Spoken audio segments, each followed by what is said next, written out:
আচ্ছা, শীতের সময় যদি একটু মেলায় টেলায় না যাওয়া হয় তাহলে কি ভালো লাগে? ভালো তো লাগে না। আমারও ভাল লাগে না, আমি জানি যে আপনাদের কারোই ভাল লাগে না। তো আজকে হঠাৎ করে মানে পড়া শেষ করে পিসি ফোন দিছে, ফোন দিয়ে ওনার আবার একটা টিকিট কাটার ছিল। পরে বলতেছে কি এইখানে মেলা হচ্ছে, আমিও অবাক হয়ে গেছি। মানে একদম কাছাকাছি, মানে আমি পড়া হচ্ছে নিউ মার্কেটে, এটা হচ্ছে শিববাড়ি থেকে অল্প একটু সামনেই।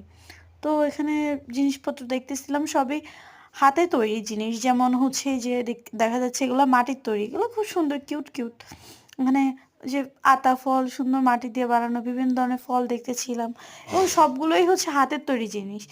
আর খাবারের আইটেম খুব ছোট, মানে অনেক যে বেশি স্টল এরকম না, কয়েকটা স্টল উঠছে, এবং তবে ফুচকাগুলোর ট্রাই করছি, বাট অতটাও ভালো না, টক মিডিয়াম। তারপর এখানে বইপ্রেমী মানুষদের জন্য বই আছে, ফুলও আছে, সেটা থেকে আপনি আপনার প্রিয়জনকে গিফট করতে পারেন। অনেক মোটামুটি বইয়ের ২টা স্টল ছিল, ড্রেসের কয়েকটা স্টল ছিল, আর বেশিরভাগ হচ্ছে হাতে তৈরি জিনিস, যেমন ঘর সাজানোর দ্রব্য।